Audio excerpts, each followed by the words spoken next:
Baca bersama. Semua hal-hal jahat ini timbul dari dalam dan menajiskan orang.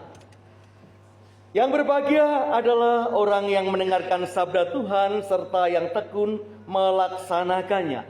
Haleluya.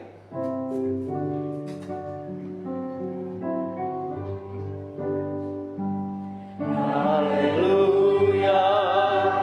Haleluya. Haleluya. Haleluya. Haleluya. Haleluya.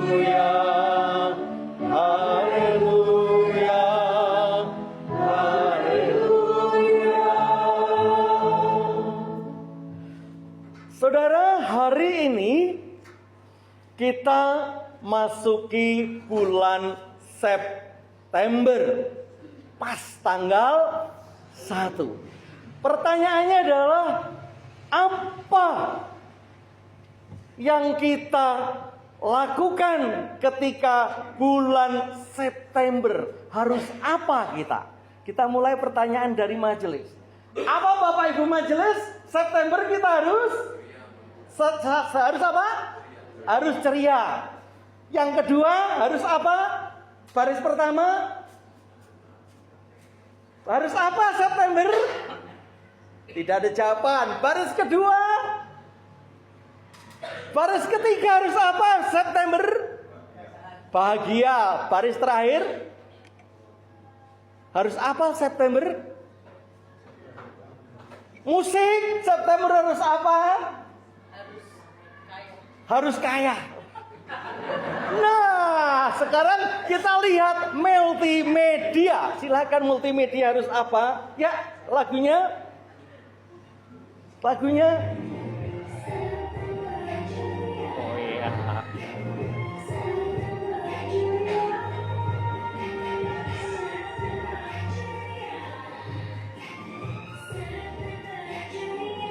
Berarti 100 untuk Antoni. Harus tepuk tangan. Ceria kok nggak tepuk tangan? Wah. September ceria, apalagi yang ulang tahun. Ada yang ulang tahun di bulan September hari ini. Oh, angkat tangan. Tanggal berapa? Hari ini. Oh, harus ceria. Ada satu lagi. Harus mengencangkan jackpotnya Pak Jeban. Kurang dari multimedia. Oh, apanya? Jackpotnya. Oh, ininya. Nah, itu tarik. Bukan. Nggak masuk. Colokan ini. Oh, ininya. Krek. Sudah. Nah. Oh ya, terima kasih. Nah saudara, kalau kita lihat kata-kata di September ceria, di ujung kemarau panjang yang gersang, menyakitkan, lalu bayangannya adalah tatkala butiran hujan. Apakah kita sudah merasakan hujan?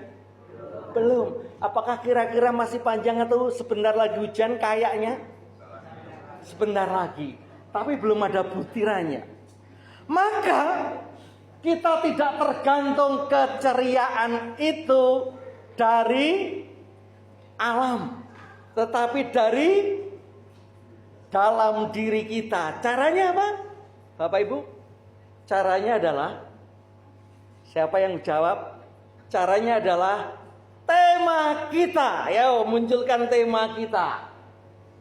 Kembali tema depan. Kembali. Nah, ini dia. Tulisannya kurang tepat itu. Baruilah hidupmu. Karena semua itu harus ada perubahan hidup. Tidak ada orang yang stagnan.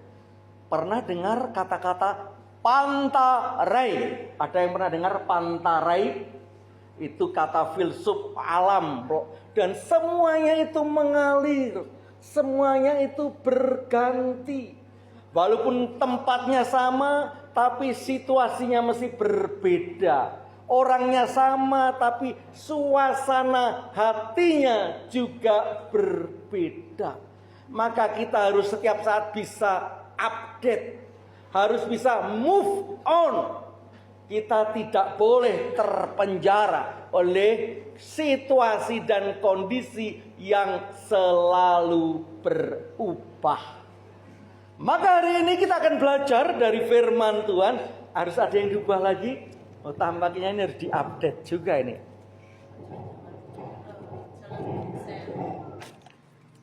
Oh. Ilustrasi khotbahnya kontekstual ini. Ternyata harus dirubah posisinya. Sudah Pak Eko? Belum. Oh belum? Belum ternyata. Masih mengung. Sudah? Wah belum masuk Pak Eko? Belum masuk ternyata.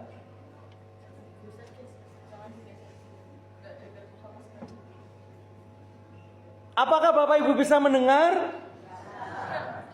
Bisa. Oh di live streamingnya. Jadi nanti videonya nggak dengar apa-apa, hanya saya umi-umi. Ininya, dia. Bisa dengar Pak Eko? Oh, kalau jemaat bisa, ini yang di videonya yang di rumah. Masih mengung? Oh iya, masih mengung. Ya sudah, biar jadi harmoni. Nah, kita akan belajar dari firman Tuhan 4 bacaan kita. Yang pertama, ya multimedia. Menjadikan ku lebih dari pemenang, seluruh bumi namamu, agar kita ceria, agar kita bisa menghadapi kehidupan. Maka kita akan selalu update, harus move on. Barulah hidupmu seperti gambar apa Bapak Ibu itu? Gambar tunas kecambah yang siap menghadapi dunia dengan kesegaran.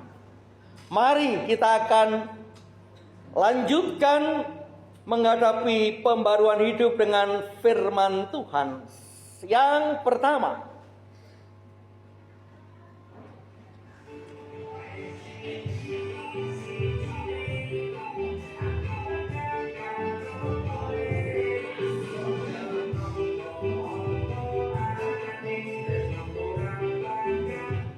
apa judulnya? Jogja Istimewa. Kowe sijine, aku bangga karo kowe, bisa nampa apa anane, terus tresnaku ra bakal mletre, kowe aja sumelang, tresnaku ra bakal ilang. Kaya ibarat kaya kutaku Jogja, kowe cen istimewa. Kayaknya nggak ceria ini. Yuk kita ulangi, kowe siji-sijine. Kowe sijine, aku bangga karo kowe,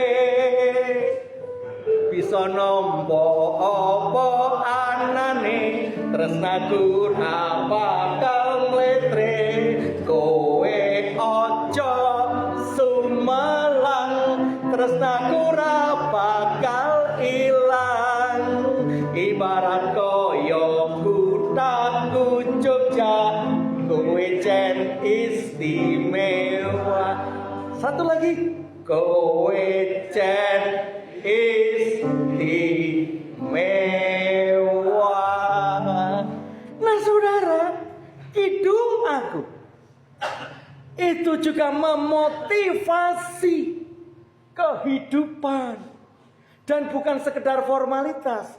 Banyak orang memotivasi karena memang tugasnya sebagai motivator. Tapi Kidung Agung luar biasa, mengatakan bangunlah manisku, jelitaku, marilah. Itu kekuatan ilahi. Jadi hubungan suami istri yang mesra itu adalah gambaran hubungan antara Tuhan dan umatnya. Sehingga Kidung Agung selalu menggambarkan hubungan yang penuh cinta kasih. Dan itulah yang harus selalu diperbarui. Itu yang selalu ada di dalam kita, di dalam setiap kehidupan. Enggak lurus-lurus saja, tanpa greget, garing gitu loh. Banyak orang tidak siap menghadapi kehidupan karena tangan kanan kita, tangan kiri kita kaku. Tidak biasa untuk menyalami. Bapak Ibu tahu gaya orang salaman itu beda-beda. Ada yang memang nil gitu ya, ada nil. Nyawang we ora nil, ada yang ya gini, ada yang rotok udik. Ada kan itu.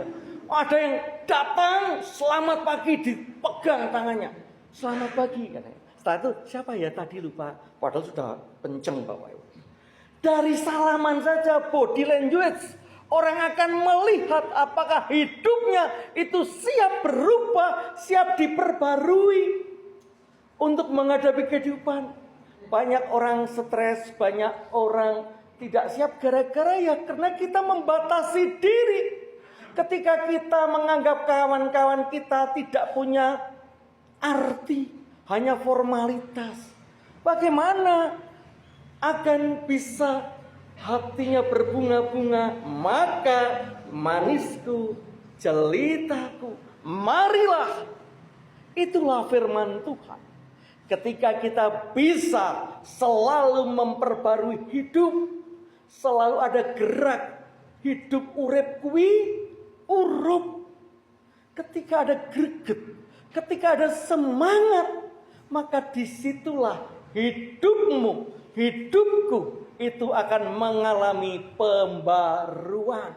Tapi kalau garing-garing saja, lurus-lurus saja, tanpa ada ekspresi, ya sebentar lagi stroke, stres selesai.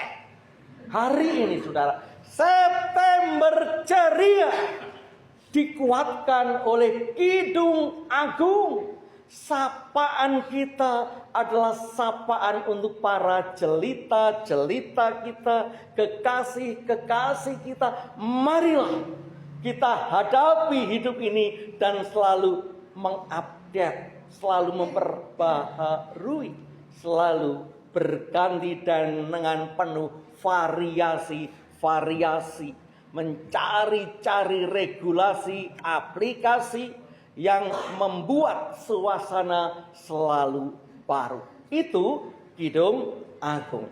Yang kedua, lagunya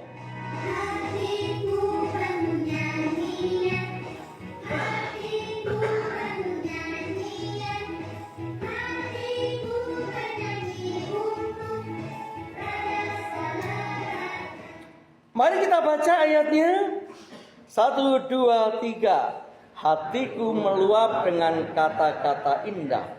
Aku hendak menyampaikan sajaku kepada raja. Lidahku ialah pena seorang juru tulis yang mahir. Nah saudara, jadi yang meluap apanya Bapak Ibu? Hatinya, bukan mulutnya. Ingat itu. Banyak orang yang meluap mulutnya. Hanya nerocos sensasi. Kalau hatinya itu tidak meluap, ketika hatinya itu tidak diisi dengan referensi kata-kata indah, walaupun mulutnya meluap dengan kata-kata indah, tapi hatinya sirik, beda. Orang memuji dengan kata-kata, mungkin memuji kamu cantik, tapi matanya melirik. Gini-gini, kedip-kedip, lihat orang lain. Kamu cantik. Tapi dilirik saling ngecehan. Banyak orang seperti kita sering meluapkan kata-kata indah, neng hatinya bubrah. Hati-hati. Yang meluap dengan kata-kata indah.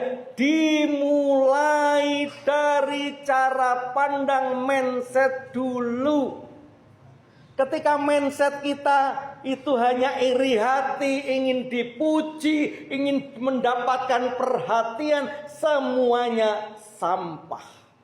Kata-kata yang indah, mulut yang mungkin dimerdu-merdukan, semua tindakan-tindakan yang mungkin seolah-olah itu untuk membuat perbaruan, tetapi ternyata hatinya tidak indah. Maka diperlukan hati yang mengapresiasi. Kalau tidak, stop, nggak usah kita mengeluarkan kata-kata. Karena semua kata-kata kita tanpa didasari hati yang meluap dengan keindahan akan menjadi sia-sia dan kemunafikan. Itu yang kedua. Yang ketiga, ya lagunya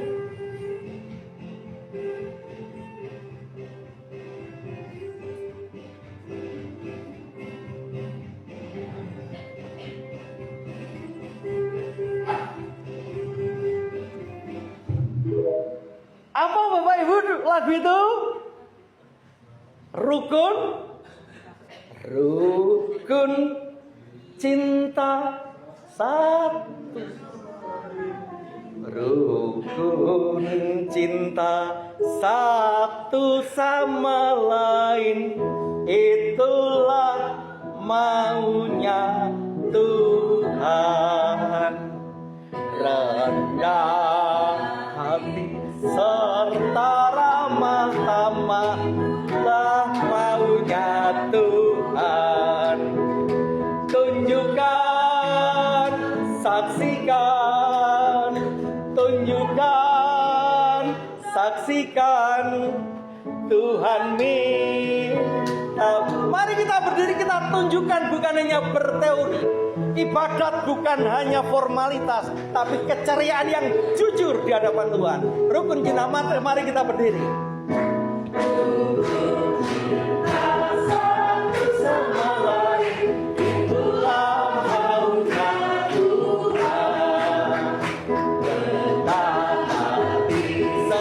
Ayo Mas Pino, tangannya Mas Pino.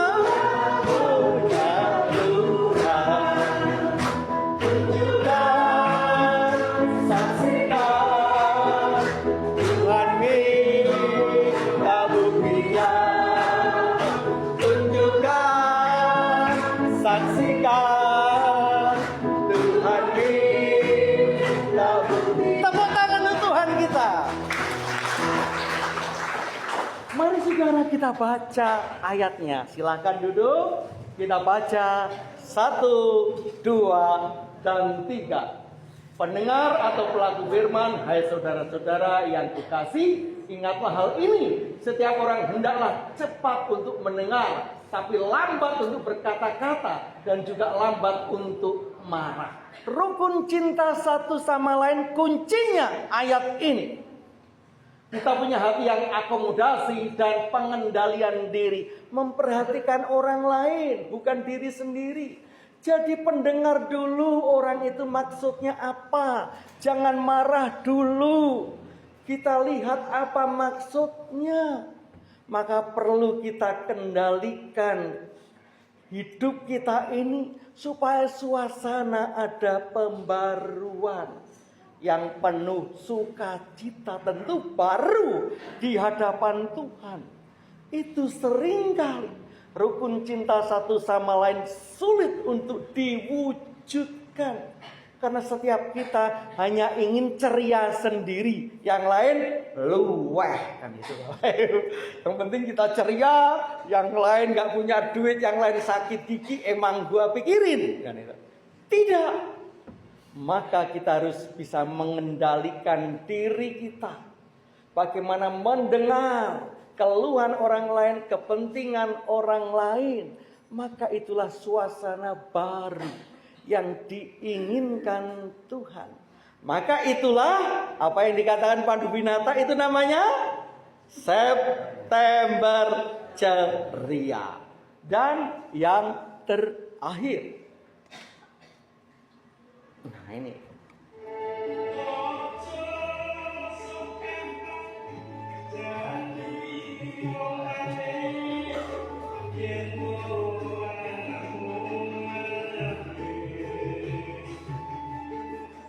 Apa judul lagunya? Lamis. Ojo sok gampang dadi wong manis. Nengmu yen mung amung lamis. Kalau itu hanya kemunafikan. Seperti pernikahan Kristen yang tidak boleh cerai, karena itu pilihan Tuhan yang sudah disatukan Tuhan, tidak boleh diceraikan manusia. Tetapi konsekuensinya ketika di situ hanya sebuah sandiwara, ketika itu lamis, itu menjadi neraka. Mari kita akan baca apa yang dikatakan Yesus. 1, 2, 3. Jawabnya kepada mereka, benarlah nubuat Yesaya tentang kamu, hai orang-orang munafik, sebab ada tertulis, bangsa ini memuliakan aku dengan bibirnya, padahal hatinya jauh daripadaku. Kasusnya ini masalah cuci tangan sebelum makan. Baik tidak Bapak Ibu? Baik. Tetapi bukan masalah kesehatan. Cuci tanganmu, kalau tidak rasanya nanti kecampuran tanah. Itu masuk logika. Cuci tanganmu, kalau tidak dicuci, ingat loh, tanganmu baru saja dari toilet. Jadi yang makan semua melihat, jadi ikut terkontaminasi pikirannya. Kira-kira tadi dari toilet ternyata belum begitu bersih, wong toiletnya mati, airnya itu satu ruangan nggak jadi makan, Bapak Ibu. Membayangkan. Karena yang lain bawa tisu basah, ini nggak bawa tisu basah, ke toilet sebentar katanya dari belakang. Wah, bayangannya. Nah itu boleh Bapak Ibu, masalah kesehatan ini masalah kenajisan. Sebuah tradisi najis. Najis apalagi ya? Haram, ya kan? Haram. Kalau makan itu haram. Itulah yang ditentang. Jadi seringkali kita bicara haram-haram, tidak baik, tetapi kenyataannya kita melakukan hal-hal yang bertentangan dengan kebaikan. Maka kata dan jiwa itu harus senyawa. Barangnya najis, dagingnya najis, yang ketempelan najis, tapi duitnya halal. Nah, ada banyak saudara bicara kenajisan, bukan bicara dari hati, tetapi karena tradisi. Najis karena mungkin dari sama-sama apresiasinya itu masalah interpretasi. Orang itu najis karena belum mandi. Kalau orang itu kotor, orang itu bau, oke lah. Tapi seringkali kita menghakimi seseorang, mengklaim seseorang. Kadang-kadang kita tidak bisa memahami kenapa seseorang melakukan itu. Karena faktanya seringkali kita juga pada posisi yang sama, melakukan kesalahan yang sama. Maka perlu diperbarui cara kita supaya damai sejahtera ada di semua situasi.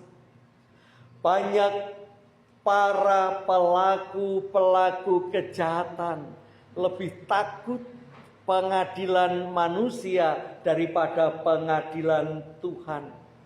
Banyak orang-orang Kristen lebih takut pada gereja daripada dengan Tuhan. Ada banyak orang-orang yang sudah dihakimi, dikatakan najis. Tetapi pada saat yang sama kita melihat para pelaku-pelaku peribadatan, agama-agama, tokoh-tokoh panutan melakukan tindakan-tindakan kemunafikan, kejahatan-kejahatan, bahkan dengan bisa menciptakan undang-undang. Untuk itu mari saudara kita perbarui. Ketika itu terjadi, maka firman Tuhan menjadi tuntunan. Cara-cara kita mengingatkan juga dengan lemah lembut. Bagaimana seperti hati kita penuh nyanyian dan kata-kata indah. Karena semua adalah kekasih-kekasih kita. Semua adalah jelita-jelita kita. Semua adalah tubuh Kristus. Semua adalah manusia-manusia Indonesia. Dan kita berkata NKRI, harga mati. Tetapi seringkali kita menghakimi. Seringkali kita menyakiti. Mari kita perbarui cara-cara kita. Walaupun di sana sini seringkali terjadi sebuah kesalahan dan dosa. Tapi hari ini cara memperbarui yang ilahi sudah kita dapatkan. Sungguh ini akan memberkati. Amin. Saat teduh bagi kita.